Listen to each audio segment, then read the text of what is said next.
Good afternoon, everyone. Nice to see you all today. Thank you so much for joining us. I see that our esteemed governor has joined us. I'm looking for our board chair, and then we're going to get kicked off here. I'm here, Kelly. Great. Thank you, Ryan. I can only see a few people on screen at a time. Thank you all for joining us at our Governor's Workforce Council meeting, second quarter. I'm going to turn it over to Ryan for opening comments. Sure. Well, thank you everyone for joining us. Look, I want to share kind of a pivot that we're going to be making with this council. Once per quarter, as you know, we host these informative meetings where we're presenting and pushing a lot of information to this group. But I've been speaking with Kelly and the governor and realized that we've kind of strayed away from the primary intent of the council. Governor Lamont appointed each of us intentionally. Each of you brings significant expertise to move the state's workforce agenda forward. And so from today onward, our quarterly meetings are going to be used to introduce new ideas or issues or advance the ones that we are driving in support of that agenda. And most importantly, I want to create the surface area for us to solve problems that are standing in the way of advancing that agenda. So we're going to be using the GWC working groups as a new mechanism to involve members outside of these quarterly meetings and use these meetings as forums where we're reporting out and getting feedback on a lot of the work that we'll be collectively driving. Now, we have had great participation from the public, and we are incredibly grateful for a lot of that work and the key successes that it's made in driving our development efforts. And we need everyone from all sectors of the state working collaboratively toward our shared goals. And that will continue. However, there will be an emphasis on member participation, each of us. You will start to see this unfold over time, and we're going to want your feedback. What's working, what's not, what are we missing? And we need to hear from you to improve this work. Today, we are going to begin with some votes and updates that Kelly's going to give us. And our main focus for today is going to be on Workforce Pell. Some of you may be familiar with this new federal policy, which for the first time will enable Pell dollars to be spent on short-term training programs. This will have a significant impact on Connecticut's workforce development system and on individuals, and expanding their access for training that will help them attain in-demand jobs. The GWC, as you will hear in more detail from Kelly in a minute, has a leading role in shaping Connecticut's workforce Pell and making recommendations to the governor. So with that said, let me introduce Governor Lamont before kicking things off with Kelly. Governor? Thanks, Ryan. Looks like you've been working on the theory of relativity there behind you. I hope you're helping out Einstein. Kelly and everybody, let me just give you a quick sort of update on where I think we are here in Connecticut compared to our peers. The good news is that we are one of the 10 fastest growing states in the country over the last few quarters. And that's advanced manufacturing is still growing strong, life sciences, healthcare. A lot of our core programs are going strong. Our unemployment is less than the national average, although it's creeping up. And as you probably know, unemployment is pretty stagnant. You look around the country in 2025, except for healthcare, there was no increase to speak of in employment. And now even in 26, there's no increase, at all. The good news is that we are growing also when it comes to housing and transportation. We increased the number of new housing permits last year by more than any other state in the country. So while housing may be stalling out in other parts of the country, overbuilt, less demand, here we have strong demand. Our population continues to grow slowly, but continues to grow, and that has created demand for housing. If 10 years ago was generally, or 20 years ago was single family housing, today, more often, it's multifamily housing, which is a lot more affordable, allows young people to get a start, something that I hear from every employer in the state. Our budget, unlike many of our peers, is still above water, but it's getting close. I've got to tell you, it's tight. So while we've had 7 balanced budgets in a row, and what a difference that made, we've had some pretty good surpluses that allows us to pay down pension debt. It's getting closer, and but still in pretty good shape, especially when I look at some of our peers. And because we had good capital gains, we have some money set aside so we can make up for some of the Trump-related cuts as they impact the healthcare, as they impact food, and we're able to step in there and probably do something to help out our municipalities because with the revaluation, a lot of them got hit pretty hard. Workforce, I think it's changed since when we in the last few years. Coming out of COVID, we were desperately short across the board. But today I think you're going to find it's more in pockets. We're a little closer to equilibrium, but real demand in certain areas. And your feedback to Kelly and Ryan would be really helpful in terms of where we should be focusing, where we can make the most difference. We know the easy ones. We know that EB is hiring 8,000 people, and Pratt is going strong, and Sikorsky is going strong, and advanced manufacturing, one of our anchor tenants. We know demand in healthcare is still a lot. We know that trades are going, and thankfully they haven't yanked any of our transportation funding, unlike in some other states. So we're going to be growing not just on the housing side, but the infrastructure side. So I think those are places where I assume we ought to be focusing big time.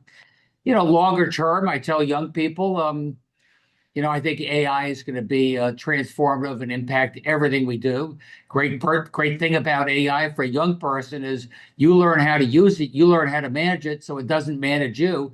You're going to know more about AI than your boss does, so pretty soon you'll be the boss.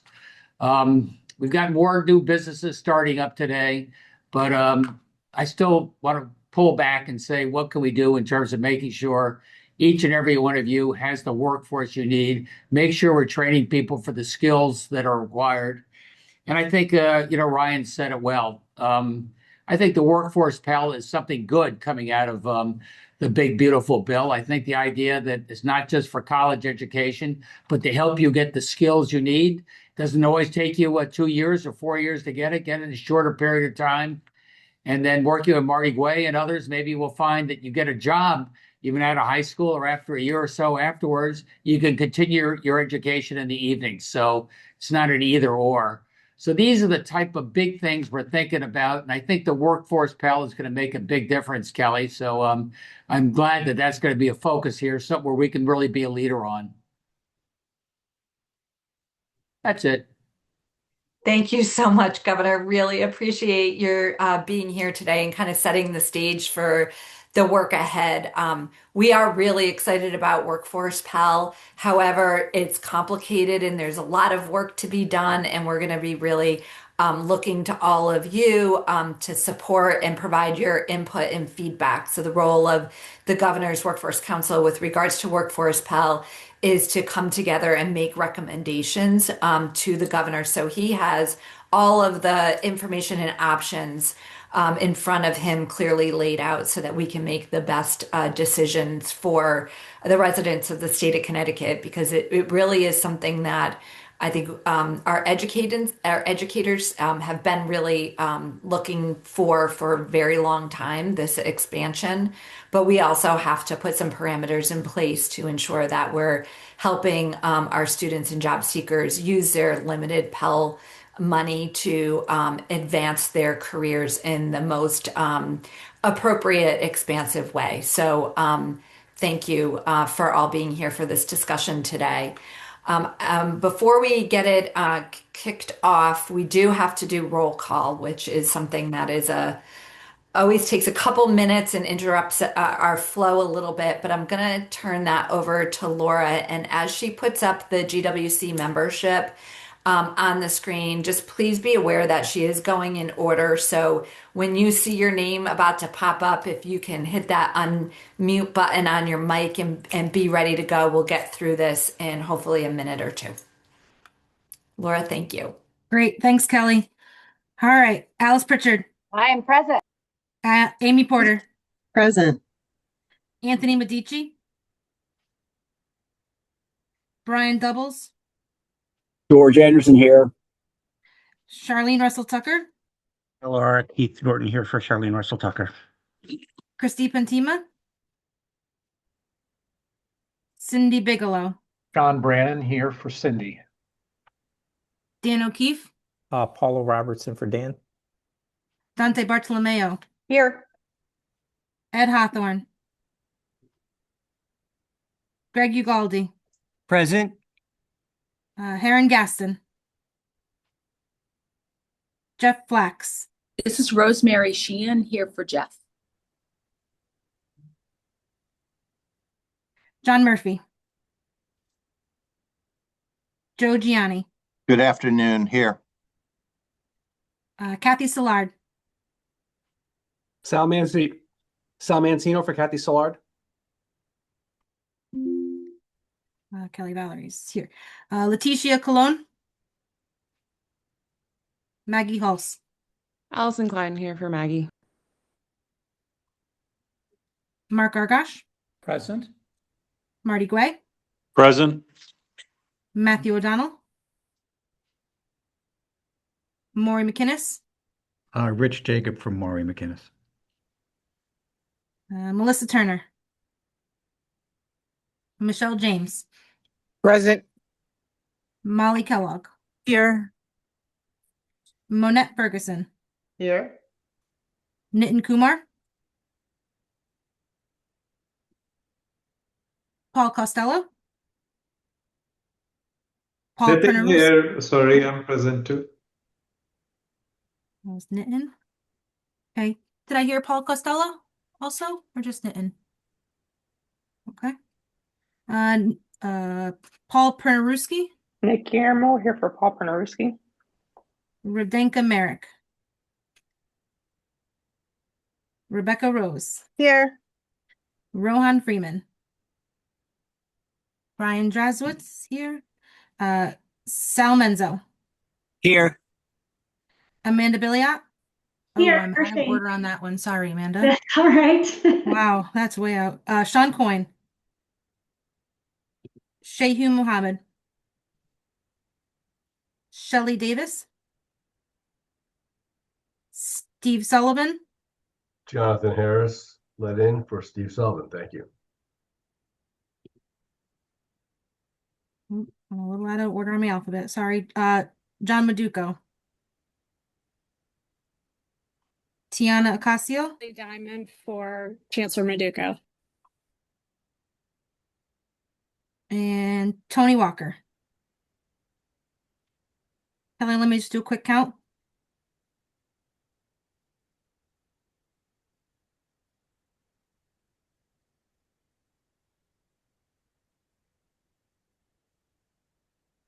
We have a quorum.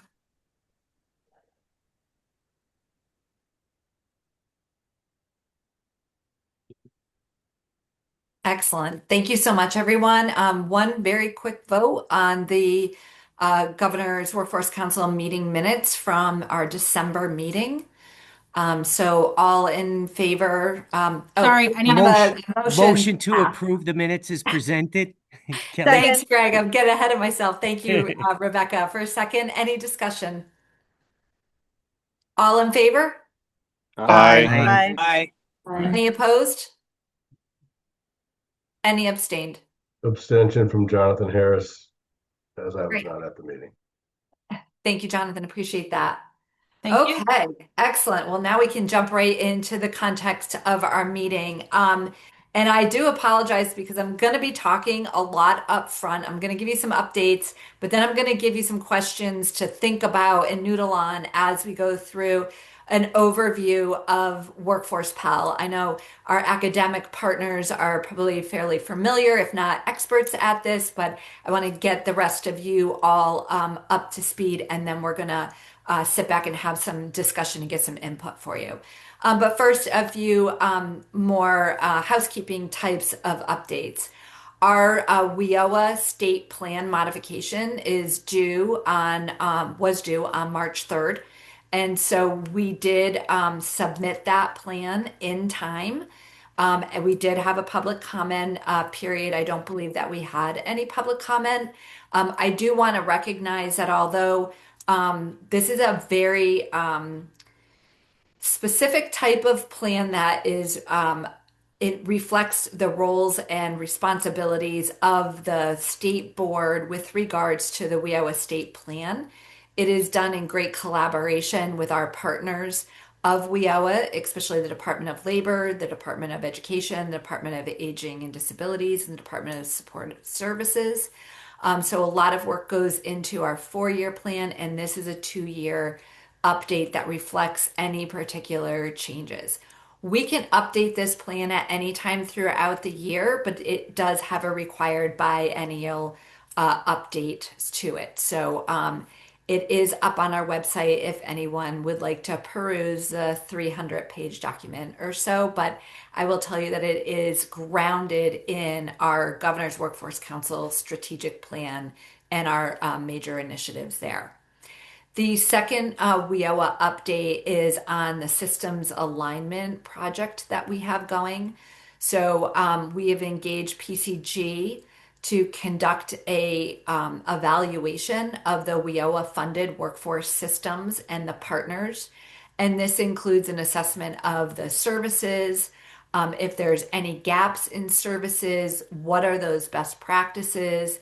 And the end will be a document that will deliver actionable recommendations with regards to their findings. So we're really excited about this. PCG has done a great work engaging many of our partners. They've conducted over 25 interviews and surveys and are collecting lots of data and information. That report will be completed in June of 26, and we will be looking forward to sharing the outcomes of that report with all of you. So more to come as I can report out on that. Okay, so a few legislative updates. If we could change slide, please. We have just two kind of very technical bills going through the legislative process right now. SB 383 is an act implementing the recommendations of the Office of Workforce Strategy. Really, here are 3 technical changes. One is regarding our Career Accelerator program. If you remember, this is a $10 million investment into no-cost training loans for Connecticut residents that fill a funding gap. So for those who do not meet the eligibility for WIOA programs but are still high need and don't have the financial means to engage in some credentials that will bring them closer to living wages or on a trajectory towards a living wage, are going to be considered under this. We're launching very limitedly with a limited number. And we worked on this prior to Workforce Pell. So Workforce Pell will have a role to play in some of the programs that we will not need to fund here. But basically, we're looking at CDL licensure, the aerospace tech program, potentially paramedics, LPNs, those types of programs. And it's a 0 interest loan. You wouldn't start paying it back until you completed the program and are making a certain minimum income threshold. But the nice thing about this is it provides the opportunity for people to get wraparound services that are necessary to remove barriers, and they will not need to pay back those wraparound services. So we've asked for an extension on the date on that. The second part of that is a requirement for OWS to develop a report out on human services occupations.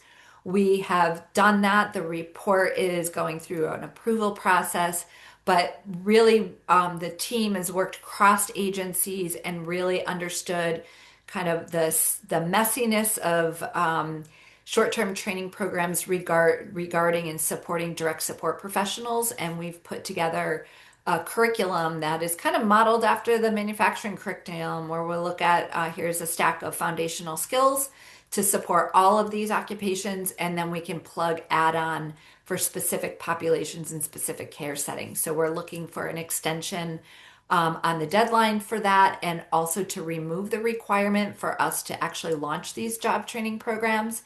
They will be included in the work that we currently do, but there's not a separate pot of funding specific for that. So we were looking to eliminate that. And we were also looking to eliminate some of the statutory requirements with regards to an HVAC apprenticeship program, given that the Building Trades Training Institute does a great job with that already. It's a licensed trade that's supported by the Department of Labor, and it was an unfunded mandate. Secondly, we're looking, and this is really important to this group, and at concerning the modifications to the Governor's Workforce Council. So over time, the legislature has added members to the GWC, which we're very happy to have all of you, but it has put us out of compliance for the federal makeup of the GWC. So this will address that while maintaining the people that are currently on the GWC, but we will also be adding additional business members to the GWC and capping our membership off at 63. So that's the legislative update that I have for you all today. And then briefly, we're really excited for our 4th annual Workforce Summit in partnership with CBIA. You'll see a big splash on this page. I encourage all of you to attend. We've outgrown the AquaTurf. We are at the Convention Center on April 2nd, 2 weeks from today. I think we have capacity for a little over 500, and we're getting close to that now. So if you'd like to join us, please do. Also, for any legislators on the call today, CBIA has the ability for legislators to come to this event at no cost as an educational opportunity. So we encourage all of our legislators who have interest in workforce and have the availability to join us for the day to come. We have a robust agenda, and if you scan the QV code on the screen, that agenda and the registration will pop up. I also wanted to share a little bit about the pledge or the compact. When we last got together, we were in person at the Science Center, and thank you for hosting us. And we broke out into sectors to talk about our collective commitments around workforce development. And we got a lot of really great feedback, robust conversation. And we've brought all of that back and really looked at the compact.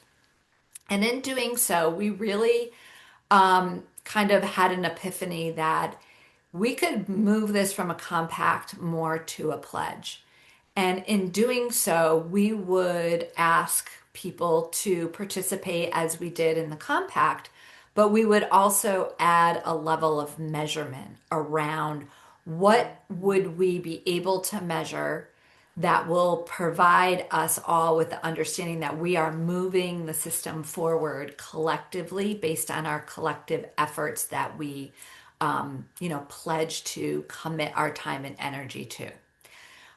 It's complicated, right? Because if we're going to be accountable to metrics, not only do we need to pick the right metrics, but we also have to be able to measure the metrics that we pick. So we're going to continue to engage you all in this conversation along with our partners that collect data and report data out. So that we are being very targeted in what we're doing here. But I think that, we're really onto something here where it really helps us by having this document and us all kind of pledging to row in the same direction, gives us the opportunity to scale the work that we're all doing individually and collectively, right? So there's a lot of great work happening all across the state of Connecticut with all of you that are here, and many of you are here, quarter after quarter and participate at really high levels. And we want to be able to capture that and be able to report out on that. And so the work that we're going to continue with all of you on the pledge is upcoming. And then last but not least, just want to share with you all that our next Governor's Workforce Council meeting is scheduled for June 11th. And you all shared with us that you would like to do 50% of our meetings in person. And so we're planning an in-person meeting for June 11th. More to come on details of that, but we'll be able to really enhance the interactivity and the ability for us to really bring you all together in a forum in which you are providing your expertise and impact to the work that we do. So that's the end of my report, trying to be really clean and concise here, because I'm really excited about jumping into the meat of our meeting today, which is Workforce Pal. So if we could jump to the next slide after this one, please, on Workforce Pal. So as I start to share out information for you, and again, we've tried to distill this down to the simplest of terms. We had an agency meeting, kickoff meeting on Workforce Pal this past Monday. It was a 3-hour meeting and it included, I think we had about 30 people on the call or so from our partner agencies around this topic. The governor has issued a memo basically stating the roles and responsibilities of all the different agencies around Workforce Pal. And we engaged in some of the conversations around how we're going to move this work forward. It is complicated. So I'm going to put these questions up for you to noodle on as I start the conversation, but we're going to come back at the end and ask you again these questions. What did you understand? What clarifying questions do you need? What do you see as the potential for this program as when it's fully implemented, right? Because what our vision is for that potential of the program will start to define the eligibility requirements that we have in the program. And then what problems do you think that we can solve utilizing Workforce Pal? As we go through this, my team and will be monitoring the chat. And I encourage you all to utilize the chat to pop any questions that you have in there. As appropriate, the team might answer it as we go through, or we may address them through conversation at the end. So hopefully that will just kind of help you put a framework around the information that you're going to hear from me as we go through this. And when we get to the end, then we'll open it up for an in-depth conversation. Okay, so let's roll. Okay, so the H-1B established Workforce Pell Grant, it does take effect on July 1. That means that the programs don't necessarily have to launch on July 1. There's still some rulemaking in the background that is happening. But we are looking to aim starting in a prototype with a few limited programs in the January timeframe of 2027. There's a lot to be done in order to get to that point, and we think that that's a good framework to start with. A couple things at Workforce Pell includes the ability for people to utilize their existing Pell Grants. So they would still have to fill out the FAFSA and get approved, but they would be able to utilize these funds for short-term career-focused programs that are non-credit. However, there's a lot of requirements around that, and we'll get into that in a few moments. But they do need to stack to credit. Again, we'll get more into that. These funds do draw upon the same traditional Pell Grant funding. So students who get Pell Grant eligible, they're not getting more money for short-term career-focused programs. They could use their money for some of those programs, which would take away from the funding that they have for credit programs. But it also expends students' lifetime utilization of Pell to 12 full-time semester maximum. So it gives them a little bit longer of a length to utilize these dollars. Okay, next slide, please. Okay.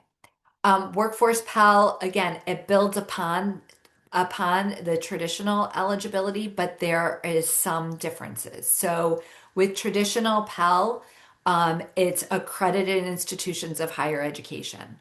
For Workforce Pell, it's the same credited institutions of higher learning, but there are some provisions for school-based partnerships with training providers. So, but they do need to be stackable and transferable. And so pulling that kind of thread together, these are really going to be squarely in our higher education institutions. Programmatically, this is a big shift. So traditional Pell is for programs that are credit at least 600 clock hours and at least 15 weeks long. The big shift here is now these are programs that are 150 to 599 clock hours, and they go from between 8 weeks and 15 weeks in length. They also need to meet certain career-orientated criteria, and we'll get into that. Again, students have to fill out the FAFSA, but if you have completed a bachelor's degree and you still have FAFSA funding available to you, you could use some of that funding for these short-term training programs. So I'll give an example. Say you completed a program in psychology, and now you're going back and you're taking a short-term training program that's Workforce Pell eligible that helps you understand, say, the utilization of AI or technology into a specific job application or industry sector that you're going to take your psychology degree with and apply it to a business application. Okay. Hopefully we're getting there. Okay, next slide. Okay. There are some new accountability standards, and these are really where a lot of the conversation is going to come into here at the GWC. There's a two filter test, and the first filter is aligned that these credentials are aligned to high wage, which we need to define, high skill, which we need to define, and or they are in demand occupations, and we need to define the parameters of which we define in demand. They also, as I alluded to before, need to be stackable, which means that I take a credential and they need to be able to apply to or bring you into the next level of that occupational pathway in a credited program. They also need to be portable, which means that they are recognized by maybe multiple institutions. So if they are recognized by, say, I'm going to use our public system as an example, by CT State, community college system, that they would be also portable and recognized at our four-year institutions. They also need to be recognized for credentialing and credit outcomes for our learners. They need to have a program history of 1 year so that we understand that there is a minimum of a 70% completion ratio and a 70% outcomes employment ratio. Now, we have a 3-year period of grace period of time where somebody completes a Workforce Pell program. Once they get a job, any job is meets the employment outcomes threshold of 70%. But the requirement is that someone who completes a job training program will be employed in an occupation that aligns with their training.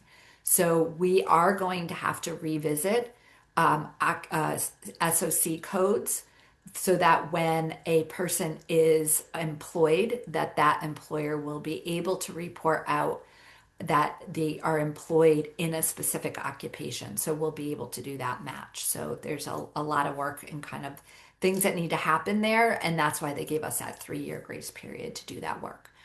Another interesting aspect here is that these programs need to be value added earning gains. So that means that we have to be able to measure that the amount of funding that paid for these programs moved people into occupations that had wages that made it worth it for them to take these job training programs and use their workforce pal too. Okay, next slide. As I mentioned a bit earlier, and I'm not going to belabor this, but there is this 2-filter test. So it's the occupational criteria of in demand or high wage or high skill. And then the Governor's Workforce Council is going to be working on what those criteria will be and how we define them, along with our state partners who are required partners in this work. And we will be making those recommendations. The other program criteria are just grounded in the facts, right? So, and I talked about all of these already. So we can go to the next slide. Here's where this tension kind of will come into play. And a value question that we will be able to debate with all of you and get your input in. The feds come down with that it has to be high demand or high wage or high skill. If we make the decision to have 3 ors and that they fit in any of those buckets, we're going to have a larger number of programs that are Pell eligible. However, the economic mobility that those programs in totality will provide the people that are earning those credentials may be smaller economic gains than if we put some type of ands around the in demand and a minimum threshold of wages or a minimum threshold of skill. So that is something that we're all going to need to debate here. And this is really the value proposition of Workforce Pal that we really need you all to weigh in on. So this slide kind of sets up a little bit of that tension, right? So limited availability if we get to high wage and demand thresholds versus a high demand thresholds that have lower wages. And again, like we want to support people in moving into ladders or lattices when we think about careers, right? It's not just always upward mobility that earns you more money, but sometimes there is a stackability of credentials that make your expertise broader in your occupation that also allow for wage growth. So again, we're going to go through these slides and then we can come back to because there's a lot here and want to kind of get through that. I saw a hand raised and I see some stuff happening in the chat. So please put your comments in the chat and we'll get back to all of those. So next question. Next slide, I'm sorry. Okay.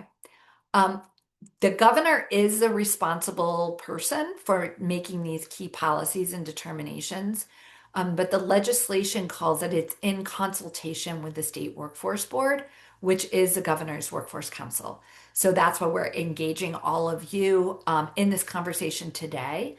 But we also understand that this is a much bigger conversation than what we can have in the short amount of time that we have together. So we're going to be talking about how we can break out into some smaller task forces and subcommittees and getting your interest in participating in some of those conversations that we'll be having between now in the June GWC meeting. But the state staff will implement the policies and the processes based on the input that you all bring. And, the one thing that's really great about the council is that we have so much expertise and we have such a broad spectrum of perspectives. And that's why we really want to make sure that your voice is central to helping inform the work that we're going to do with you all and across our state agency partners. Okay, next slide, please. Okay, so here's where the kind of the rubber hits the road. We've talked a lot about conceptual, but the GWC is responsible for providing the following recommendations to the governor. And I've alluded to these before, but it's worth talking about because as we have conversations around this presentation and then start to think about what are those groups that we're going to be putting together to really dig deeper into these specific requirements and recommendations. We would love you to start thinking about where you see yourself participating. So again, there's a process for us to identify the criteria around the industry sectors and occupations. So for example, we could say all of manufacturing is a priority sector, or we could say there are occupations within that sector or any other sector, specific occupations that are in demand. And so that's a conversation we can have.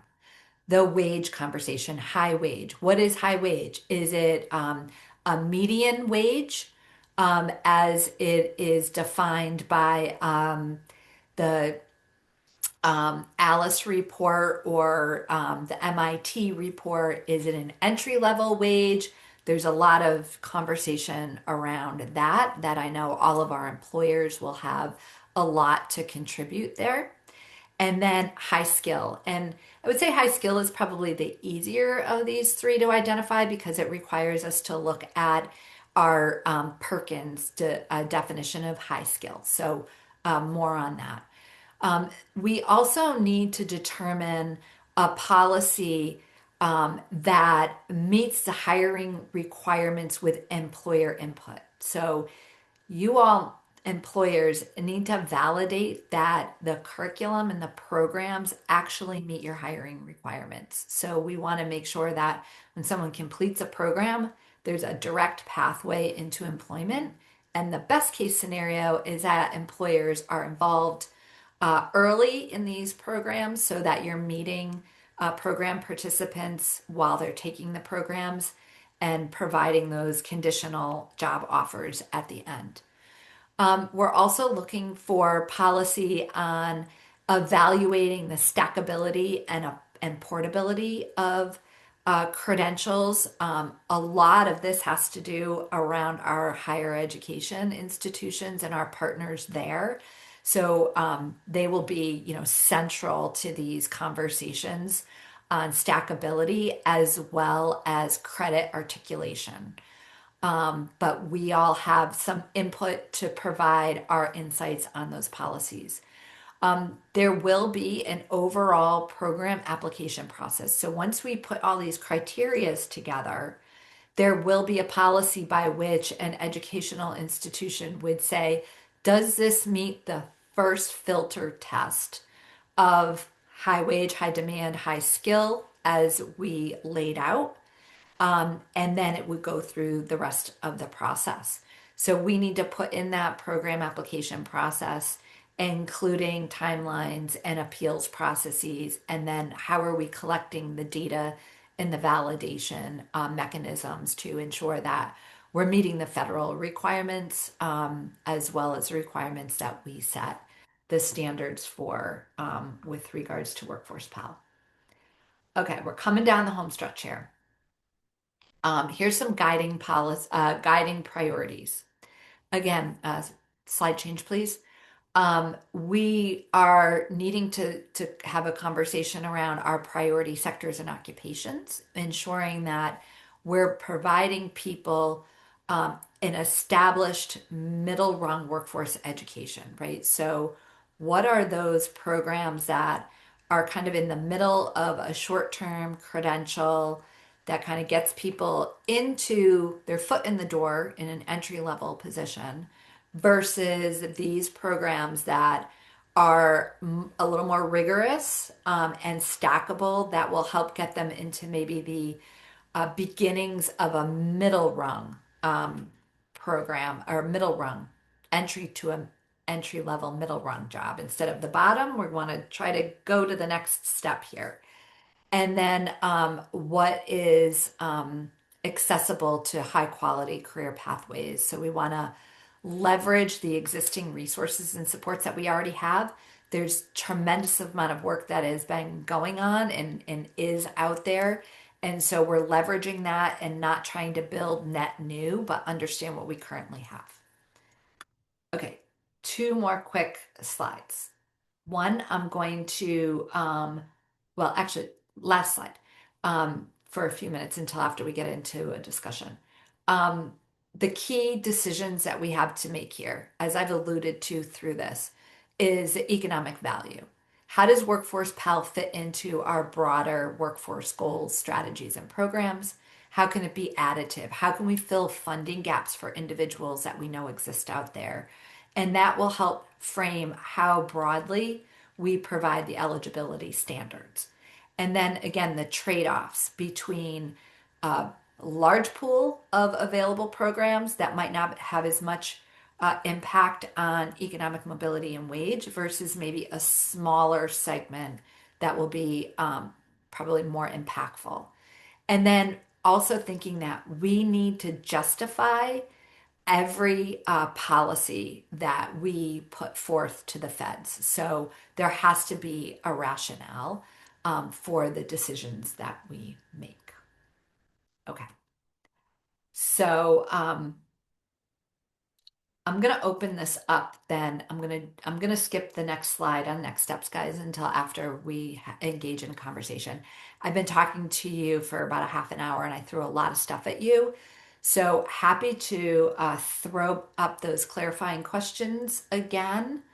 And we can pull up any slides that you want to talk back to.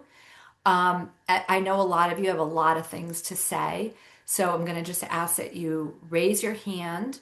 And if we make sure that we hear from our Governor's Workforce Council members first, so I'm going to open the discussion up to you all first. And then as we move forward that discussion, the rest of you are more than welcome to add comments in the chat or wait until we open up the conversation to the broader group. And then I ask that we don't hog the mic, so to speak. So, you know, if you make a comment, give people, two or three people after you, the opportunity to make a comment before you jump back in, unless it's a specific one-to-one clarifying question that you have. Okay, I'm going to open it up.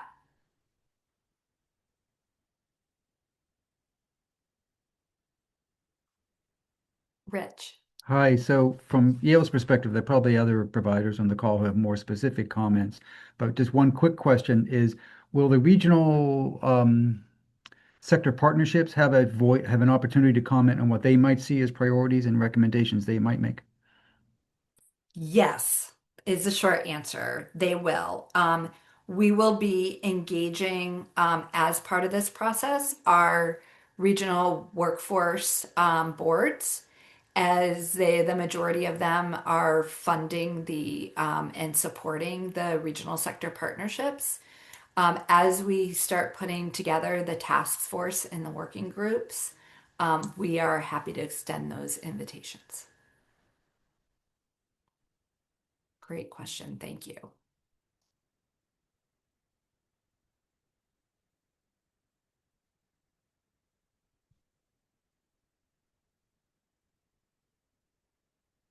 Okay, additional questions. I know a lot of you've got to have questions. The chat's got a bunch of stuff in it.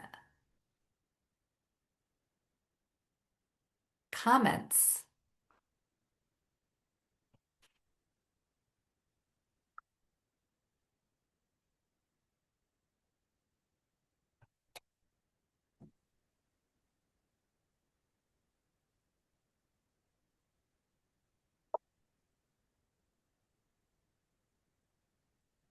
Kelly, this is Rose from Hartford Healthcare. I guess, and there's just so much to do here to try to address all of these questions, and it feels a little overwhelming to, to actually know where to start first. But I guess the question I'd ask you is, should we start socializing and talking about this with colleagues, or should we wait till we know more? I'm a little bit hesitant to jump ahead and then have to retract. Like, do we think it's something that it's just too early to talk about more broadly with our groups? Should we just focus on this within our workforce teams?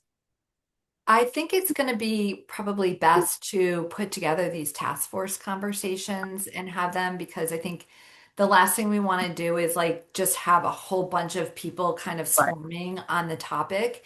And we want to be really kind of specific and pointed in the work that we're doing, so that it's meaningful and we can get it back to the governor in some really clearly defined policies.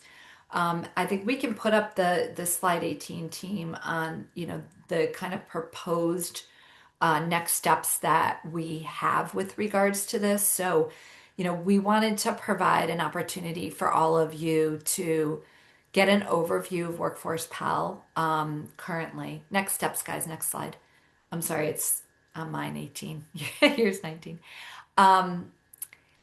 We had, when we were planning this meeting, we were really going back and forth with how deep do we go in engaging all of you in these conversations around criteria as you're trying to just get your head around what Workforce Pell is. And it is complicated, as you see, but yet there are some very clearly defined things that I think that the business community can really help us with. And that is defining, where are our priorities, what industry sectors, and what occupations within those industry sectors should we really be focused on? What is that sweet spot of what Workforce Pell can do, right? Because there is a huge kind of framing that of requirements that fit squarely in our higher education institutions, right? So I know we have Interim Chancellor Maduko. I'm not sure if he's still on, and Chair Marty Guay and others from our public systems. But I think about Workforce Pell really clearly with its role in our community college system as the stepping stone from a Workforce Pell credential to a credit program, and then really thinking about how are we supporting people where they're at and helping get them where they want to be. And so it's kind of one of those things where not everyone's a traditional student, and we have less and less traditional students year over year. And this is utilized as a stepping stone to get folks into higher education, whether that be part-time or earning credentials that go to a certificate. The community college system has many programs that are 1 year for credit programs that then can roll into an associate's degree, that will roll into into a bachelor's degree. We have a lot of our independent institutions that are more and more thinking about how they serve their adult population in their regions and helping to upskill and reskill adult learners and those who may already have a degree. And utilizing these types of opportunities and this Pell funding could be a real niche to help people who are making too much money, maybe for WIOA. That program isn't maybe even eligible under WIOA to be able to have a broader offering of what they can take in this. So I hope that answered your question, Rose, and maybe some others.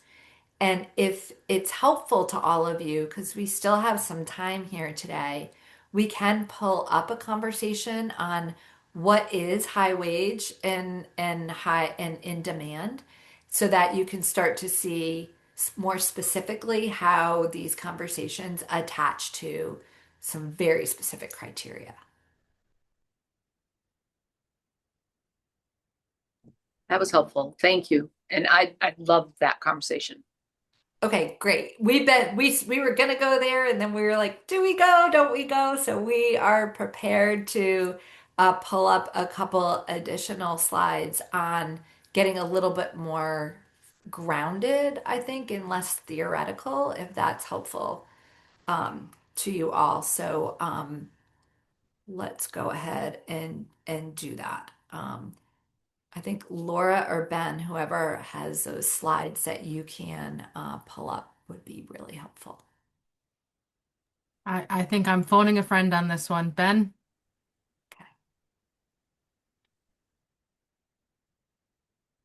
I do want to acknowledge Ben on our team, who's done a deep dive in putting together a lot of information around being able to articulate this to all of you. So if we think about the three criteria that the GWC is tasked with making recommendations to the governor on, the first one is our priority sectors. So in the Governor's Workforce Council's strategic plan, we have targeted manufacturing, healthcare, bioscience, and technology and the building trades as some of our focused industries, along with infrastructure, clean energy, architecture, engineering, and construction, transportation, distribution, and logistics. And going back to Rich's comment earlier, we have regional sector partnerships across the state, 15 of them, that touch all of these industry sectors. And that was very purposefully aligned to the sectors. So, one of the considerations that we have here is how do we determine, are we going to open it up to all of these sectors to begin with? Are we going to do kind of a shorter pilot program for a few credentials to kind of run through the process and make sure it's smooth? Also, thinking in mind that we're not going to run out and build a whole bunch of brand new programs right now. That's not really the intent. And it's actually not even eligible for Pell. These are programs that have to be in place for a year and have measurable outcomes of 70% completion and 70% placement. So, in conversations that we've had with our higher education institutions in CT State and CSCU have done a lot of thinking around this. So, if you guys would like to jump in, I'm happy to turn the mic over to you for some of the thoughts that you've been having around the occupations and specifically kind of understanding where you want to start with this particular credentials. And Ainsley, I see your hand up, and I appreciate you jumping in here and sharing the perspective of the college with us. All right. Hello, everyone. Can you hear me, Kelly? Yes.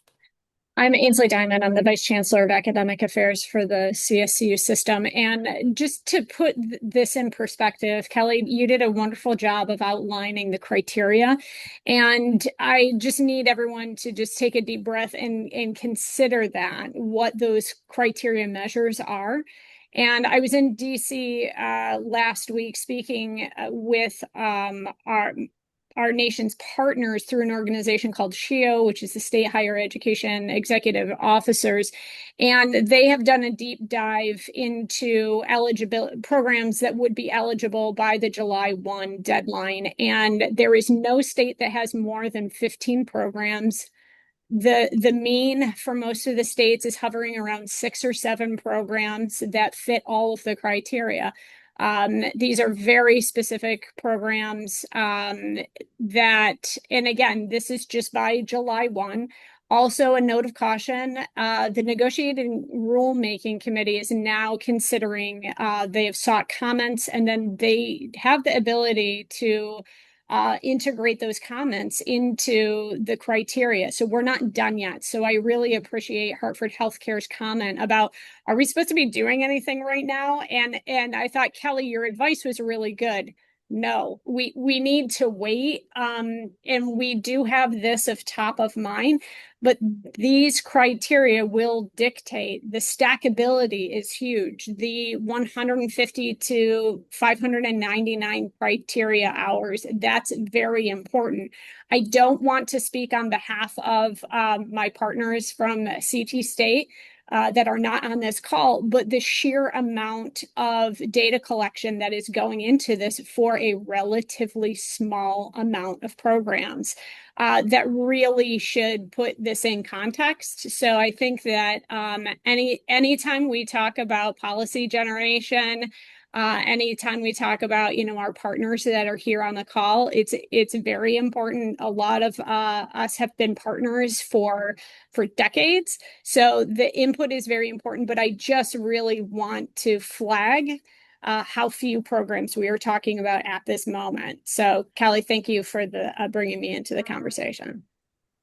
Thank you, Ainsley. I think that does help put things into perspective a lot. And I think, the in-demand part of this is really we don't want to prepare people to be dog groomers, right? And go into a sector that, they might have a passion for that, but this isn't where Workforce Pal lives.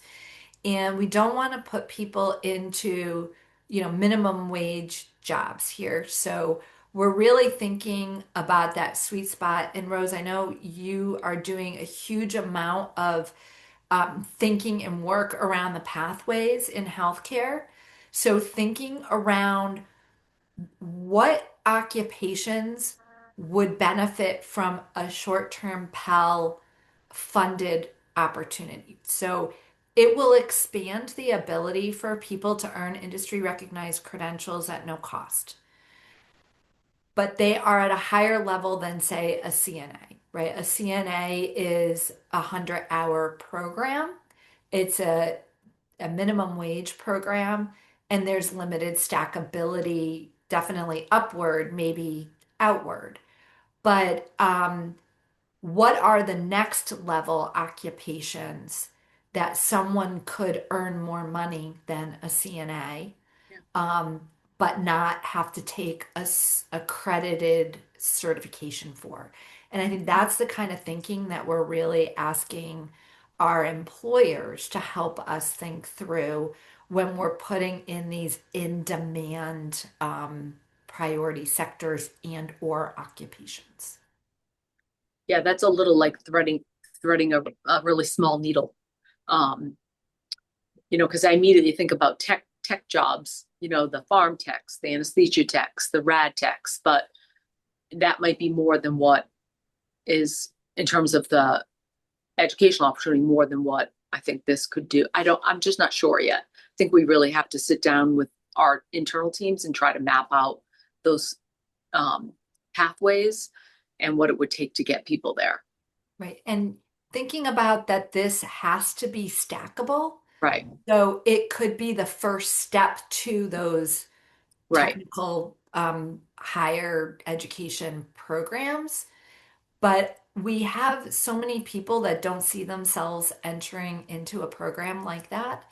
But when they get success in something that is more digestible for them, and they see the success, then it helps propel them to be able to say, yes, I have the self-efficacy to know that I can be successful here, and I'm going to pursue the additional education that I need to get to those steps. So think of it as that stepping stone, and where does it come into play within an occupation? So, with regards to healthcare and bioscience, I see that we're going to be really probably more targeted with occupations in that instead of like the whole industry. Right, I agree. When I think about manufacturing, so there's some interesting things that happen when we start pulling manufacturing data. There's a whole bunch of SOC codes out there for different types of on the shop floor technical positions that companies, depending on what type of manufacturing they do, pick the SOC code.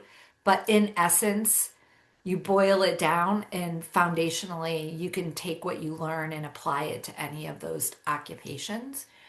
Also, our defense contractors do not report demand. That's part of their, ability to keep close to their vest what they're working on. And so that huge demand, like when you think about just Electric Boat this year, hiring between 6,000 and 8,000 people this year, that's not going to show up in any demand reporting that we pull. So we might say the manufacturing industry as a whole is a top sector for GDP and employment in our state. And any manufacturing programs that meet the criteria for Workforce Pell will be eligible. Versus healthcare, we're going to be very targeted.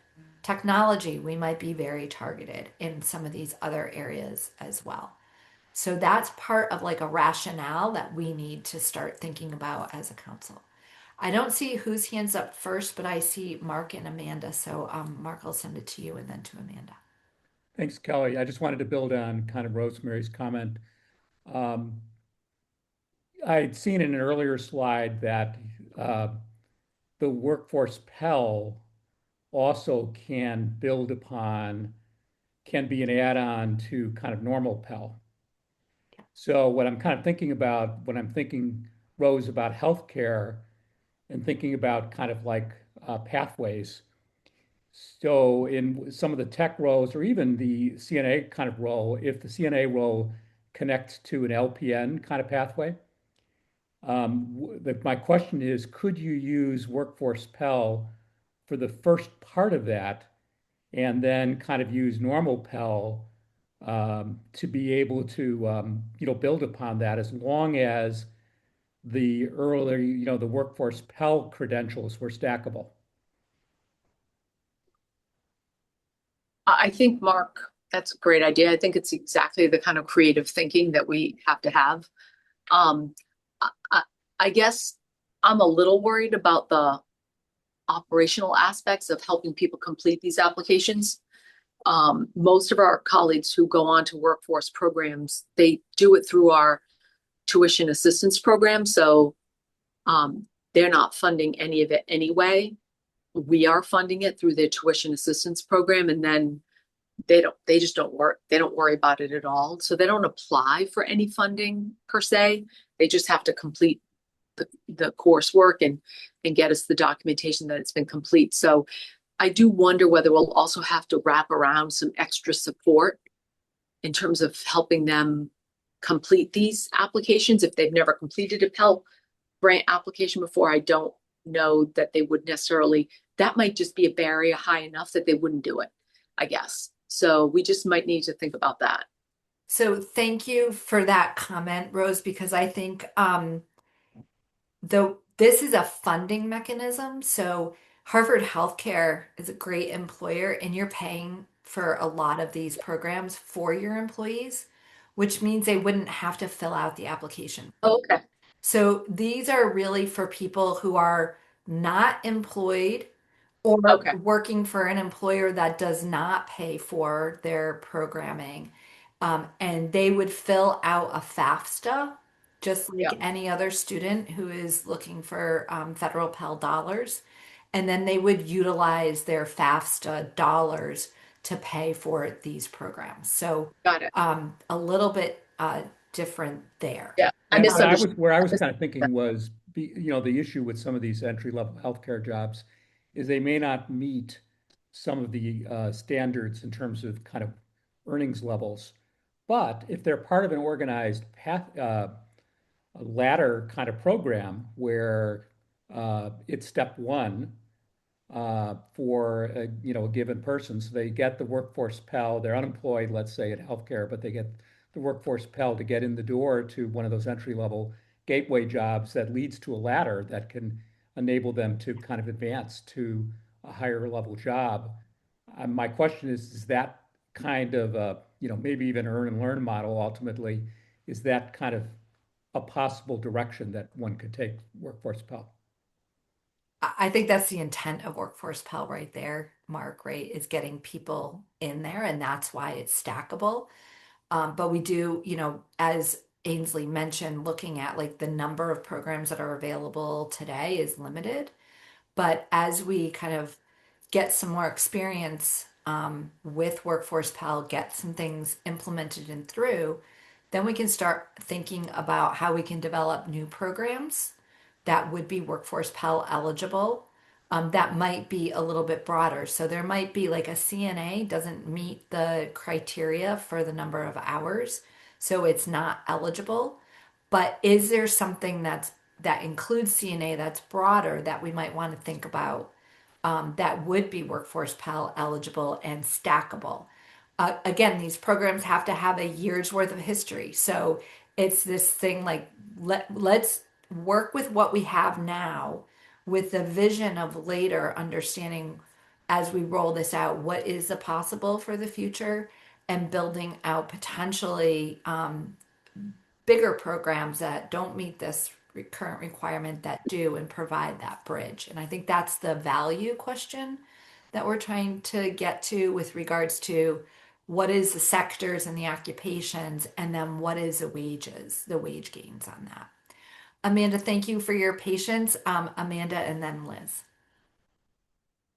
Hi, I'm not sure that I fully understand yet, so I apologize if this isn't the That's best what we're here question. for today. But one of the things that I was thinking about was sort of sector agnostic.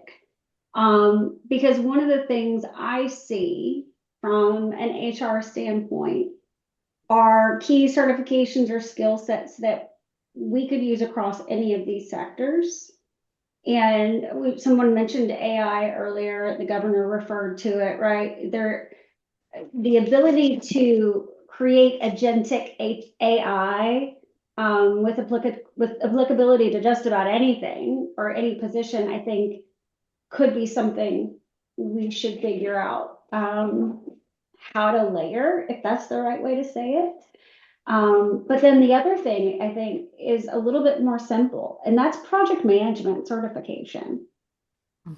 We lack it. It's hard to find. And a lot of times we don't find it in individuals until later in their career.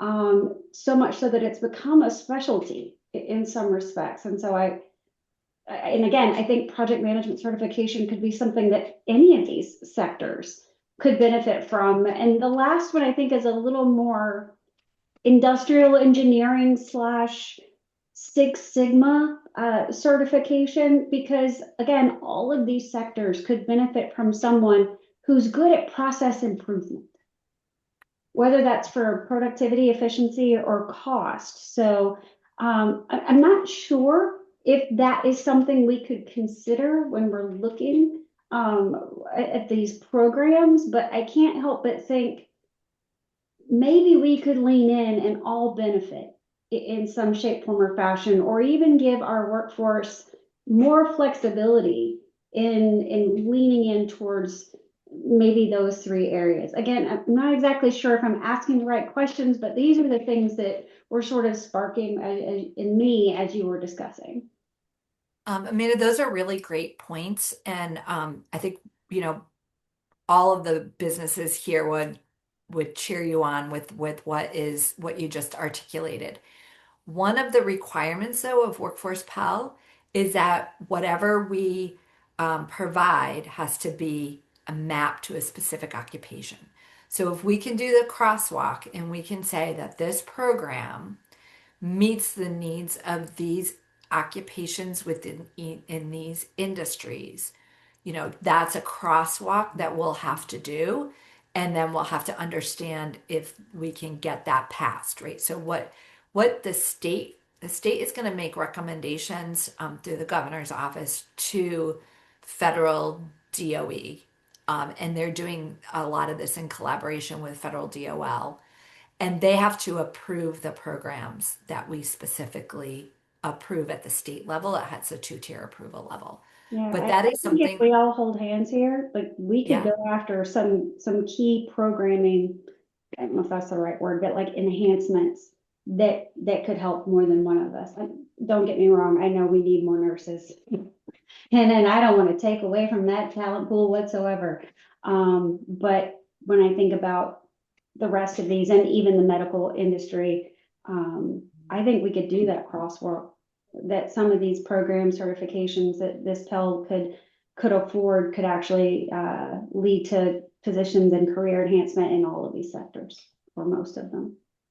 That's a great point, Amanda, and we will, put that on our list of things to continue to have that conversation around. So And Amanda, while healthcare worries about nurses, we actually worry about all the things you just talked about. So, and there's a lot of people to upskill, and many do not want to be bedside. So we have to find solutions for them as well. So thank you for that. Absolutely. Great. Liz? Yeah, so sorry to take us backwards just a little bit. And so I really appreciate your comments, Amanda. And I just wanted to bridge off of something that Mark said and colleagues in the healthcare system. This is that kind of stuff is specifically what we're investing in Fairfield County for some of the reasons that Mark highlighted and the hospital system has highlighted. But what I think is going to be a great sort of enhancer or launch pad to make Workforce Pell really work in the state is those existing resources you sort of referenced, Kelly, earlier in the presentation. Like we're going to need this, and these existing wraparound resources, because I don't want to minimize what some folks said about, how are people going to access Workforce Pell when they want to be upskilled?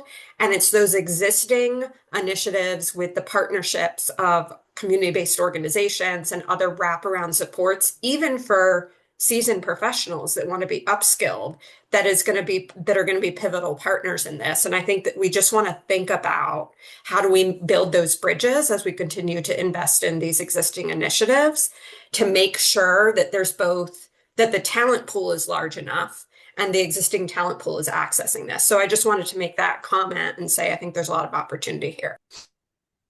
Absolutely, Liz, and greatly appreciate you bringing up the need for the supportive services and the wraparound supports. We know that people who have those tools available to them and those supports available to them are far greater ability to complete and succeed and get into employment. And really, I think the overall goal of workforce is in economic mobility. So I appreciate that, and absolutely our community-based organizations, our libraries will all be, really important partners in this work. Dante.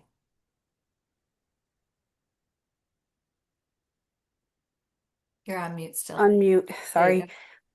What do you envision using the Workforce Pell for things like the private occupational schools that have related instruction for registered apprenticeship programs, or even like at the CTEX where, adult ed is running those that related instruction in the evenings?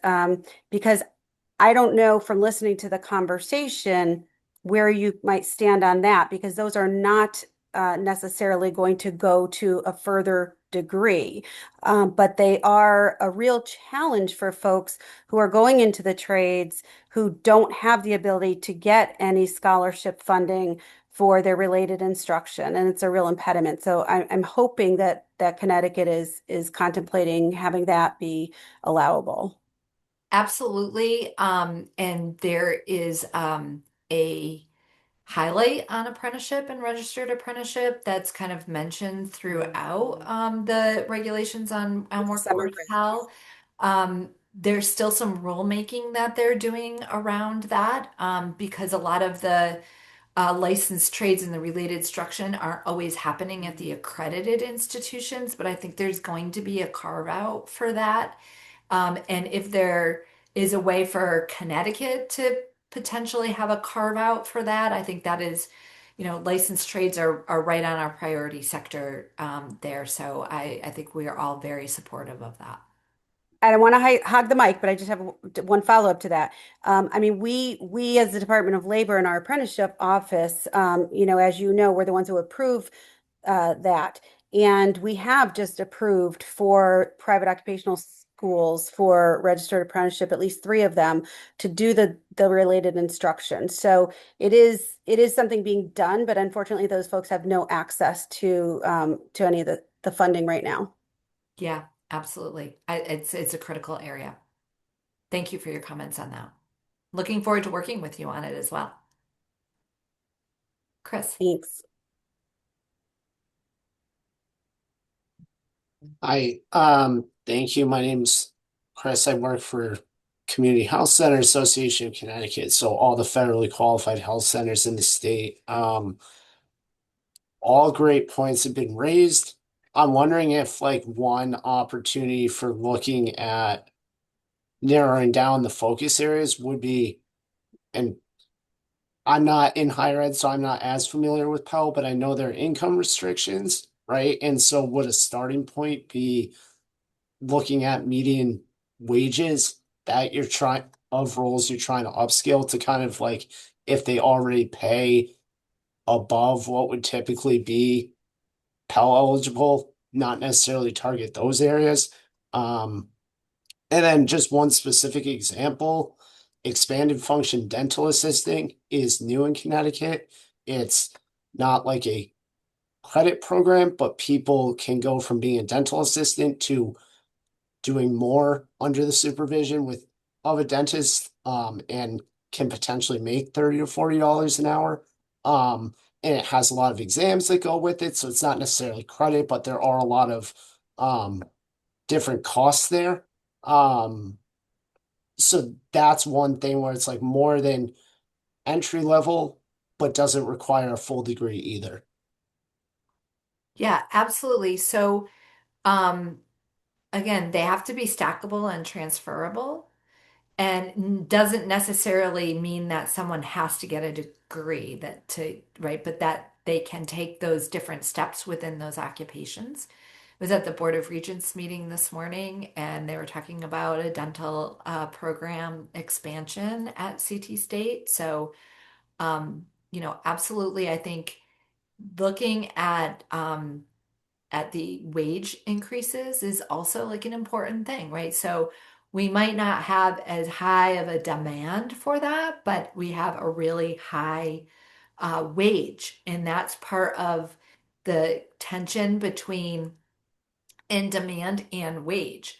And so that's kind of what we're the work of this group to help inform that. And then again, going back to what Ainsley said, is looking at what is currently available, focusing there first, and then thinking about how we expand that out into other programs, is kind of, I think, where we're going to need to go because it is complicated.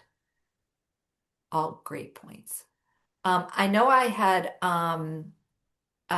mentioned that GWC members, we'd like to hear from them first, but happy to open up the conversation to anyone else who would like to jump in at this point.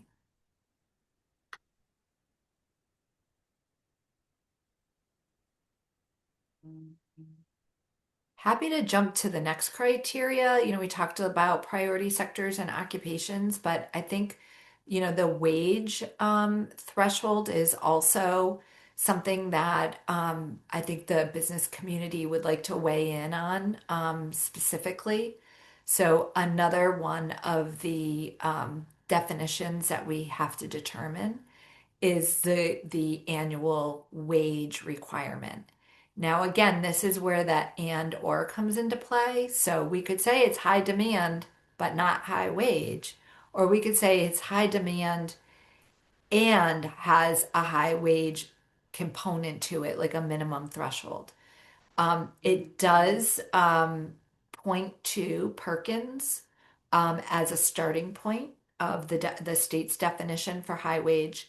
In Connecticut, that we have for Perkins is an annual wage greater than the Connecticut median annual wages across all occupations, which is $57,000 plus. Now, all of you employers understand that if somebody goes through a 8 to 15 week training program, that most likely they're not going to be coming out making $57,000 a year.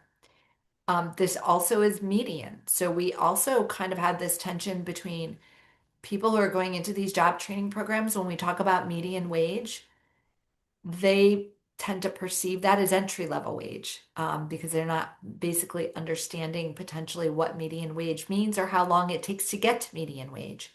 So there's again a tension between how do we define high wage? Do we define it as a minimum entry level wage? Do we define it as median wage and then kind of publicize the entry level wage so that we don't confuse people. Coming from the manufacturing sector, the state's done lots of studies. Like the average person in manufacturing makes $70,000 a year. But that takes into account our top executives at our largest companies, all the way down to people who are on the floor doing minimum wage work. And what we've seen over the years is when we have a lot of people saying, go through a manufacturing training program, non-credit, and come out making $70,000 a year, that is not realistic. And we tend to disappoint people when the reality is that they come out of these jobs and they're making, starting at maybe a little bit above minimum wage. So would love to get your input, all of you employers, on where you think the minimum wage standard conversation should happen in Connecticut. We also have a huge range of what it costs to live in different parts of the state of Connecticut. I think if we start adding minimum standards at different regions based on cost of living in those regions, we're going to make things really complicated. And we really want to make this as simple as possible.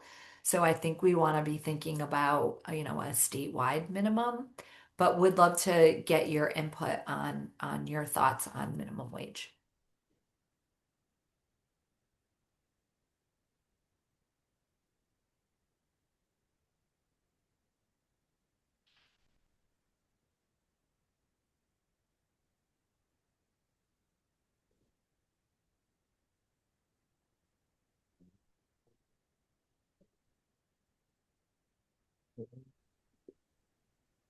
Patrick. Yeah, just to clarify, are we using the data on minimum median wage to just identify what occupations might be eligible, or are we thinking about trying to come up with a standard that a particular program would have to reach? I think those are two very different things. I think that you can use the median wage as a way to just say, okay, these occupations are ones that we're going to target without raising any expectations about what someone coming out of a program is going to work. Because wages of a particular person are going to depend on their abilities, their skills, that, the other things they might bring to the job other than just the training.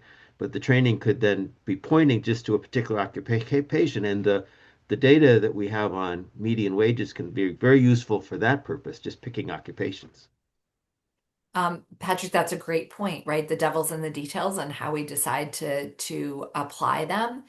I think your perspective on it simplifies the matter quite a bit, right? If we're using it as a criteria for choosing occupations.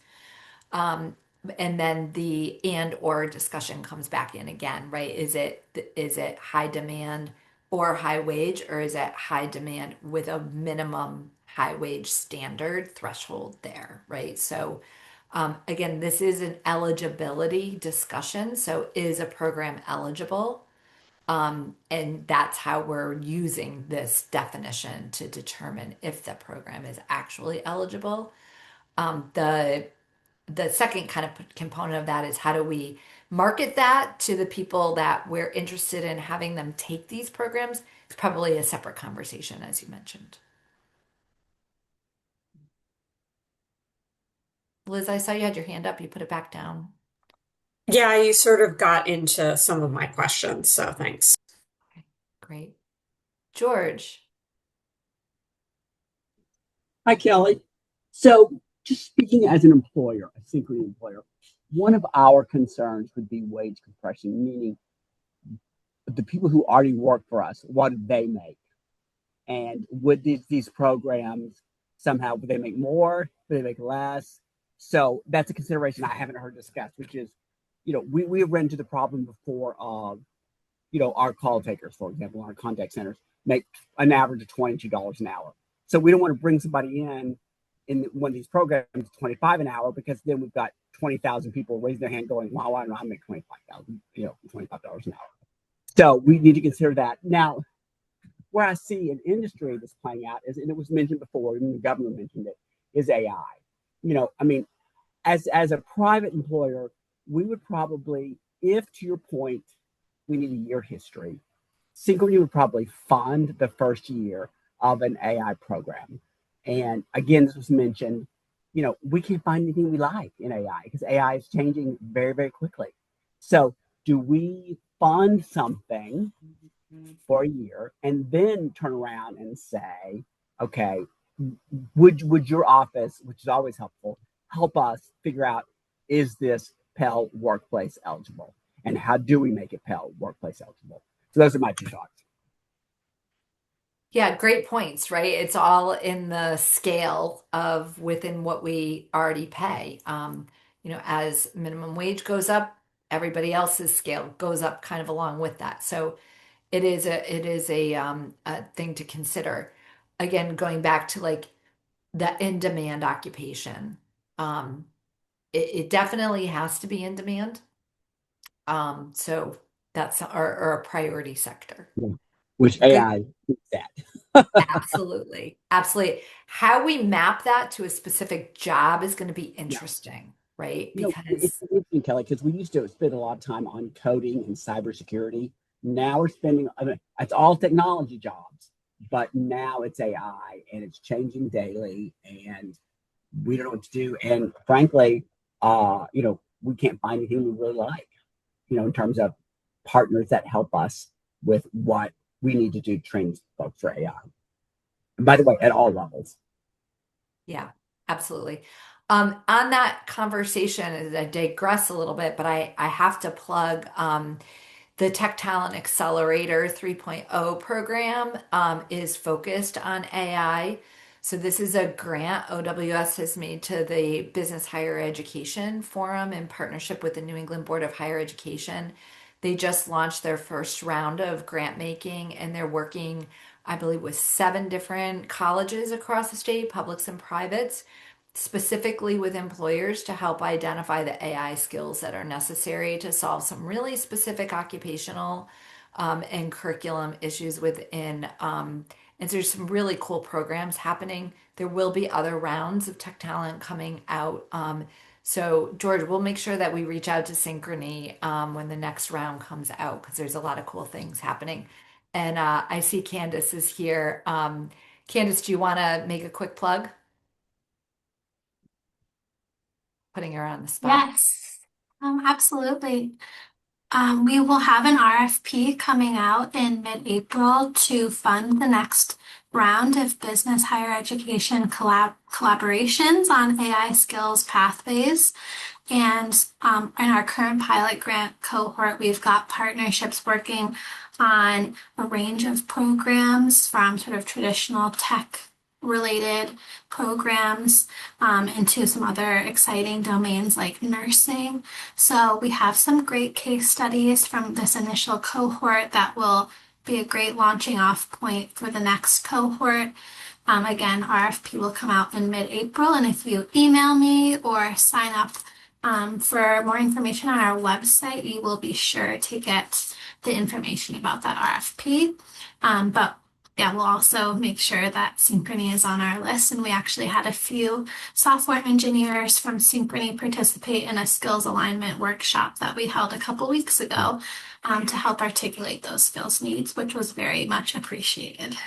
And I think that the cool thing about this too is that these programs are not all credit programs, even though they're at higher education institutions, and they could be workforce Pell eligible as we move these things forward. So they're brand new at this point, but George, to your point, as an employer, that commitment and partnership to help pay for emerging tech programs that could be Pell eligible in the future is really a game changer, and Yeah.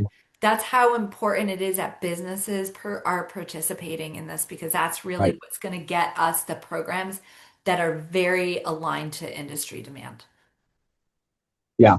Candace, that was helpful. Kelly, that's helpful. And Kelly, I saw your cat. So there you go. Awesome. Awesome. Anything else on high wage? All right, I'm just gonna jump to then the high skill, and this one is a little bit easier because it does kind of ask us to point to our Perkins high skill definitions.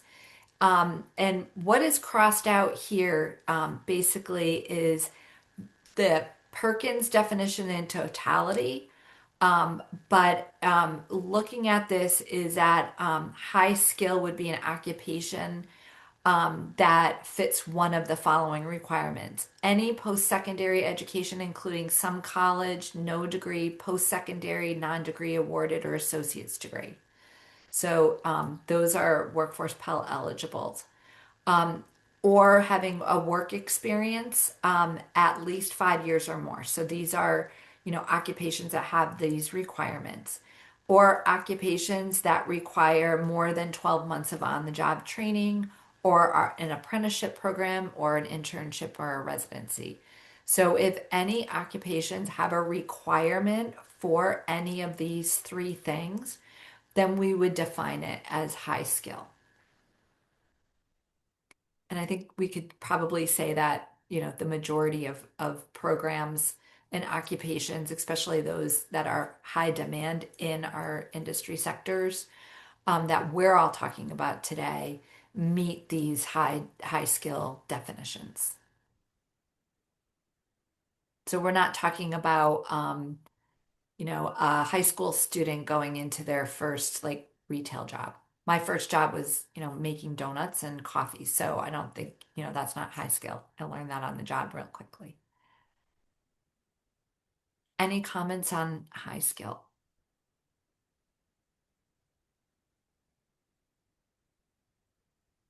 Patrick. Sorry to monopolize the conversation here, but I mean, just to go back to the other comment that was made, around say AI or around project management. I mean, these definitions get attached to particular occupations, and I do think that hopefully there'll be a way to include programs that lead to skills that can be used in a variety of occupations. And the two that were mentioned earlier in this meeting were AI and program management, but there are probably many others um, where it's really hard to map specifically to a particular occupation. Yet the need is definitely there within our labor force. It's a great point, and they're still doing rulemaking and have public comment. So maybe this is really an opportunity for us as a state to provide some feedback on the rulemaking, to include those kinds of high value skills that are cross sector and cross occupation.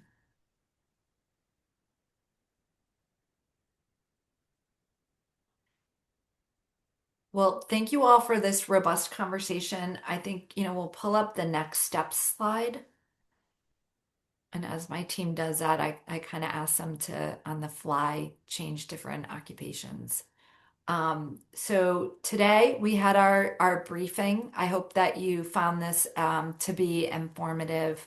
There is a lot we threw at you.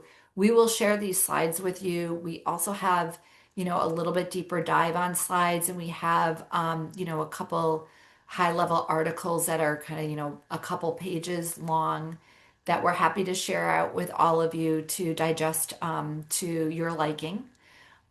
We are thinking about, in the interim, really working on these key definitions. If any of you are interested in participating further in these, because again, we will need to define them and put a policy in place. That criteria or programs will be through the first filter test, making sure that they hit these criterias. The and or discussion is still a big one. Do we have or do we have this high demand and a minimum threshold for wages and skills? So those conversations are going to happen in smaller working groups, including in groups that we have with our state partners. We're going to provide a report out at our next GWC meeting in June, and let you know where we're all at with this, and working on the structure of that meeting and what we'll be doing there. And in the interim, we're going to be setting up proposed working groups. So you can see the 5 on the side here. There was some conversation in our kickoff meeting. Do we really, can we combine some of these like priority occupations and sectors along with an employer validation process? That might end up being one working group instead of 2, along with some others. So there's still some, conversation around the proposed working groups. So please let us know what you may be interested in. Our goal here is to have some solid recommendations to the governor's office, coming out of our third quarter GWC meeting. Again, we're here to provide the governor with solid recommendations. These recommendations, remember, have to have a solid methodology and rationale for why we chose them. So there's a lot of work to be done between now and then. So again, any interest, please reach out. We will continue to provide additional information with all of you here. So I'll pause for any questions or comments on the working group structure or any of the interim work that we're going to be doing between now and then. Liz? I'm sorry if I missed this. Do we have the option of joining those working groups, or are you going to be choosing people for those? Yep, you have the option of letting us know if you'd like to participate, and we're happy to include you. We want to make this inclusive, but we also don't want to boil the ocean and have 100 people in a working group because we won't get anything done. But happy to have you. So please just shoot us an email if you're interested. Okay, and with that, I have one more reminder, last slide. Please come to our Workforce Summit. We're very excited about the format of this summit this year. We have an extremely dynamic keynote speaker, Mark Perna. He speaks all over the United States on igniting students' passion and purpose and drive. We're going to be focusing on career pathways and really diving deep into work-based learning and making sure that all of our students have robust work-based learning experiences. We have 8 breakout sessions for you all to choose which ones that 2 out of the 8 that you'd like to attend. And these sessions are not just sitting and getting information, but they are designed to be highly interactive workshops that help you move your work forward or provide to the larger knowledge pool and conversation around work-based learning. So hope that you all join us. As I conclude, is there any concluding comments that anyone would like to make as we head out? Okay, well, thank you all of you for your time and your attention today, and greatly appreciate your partnership and participation. Have a great day. Enjoy the spring. Thanks, Kelly. Thanks, Kelly. Thank you. Bye, everybody.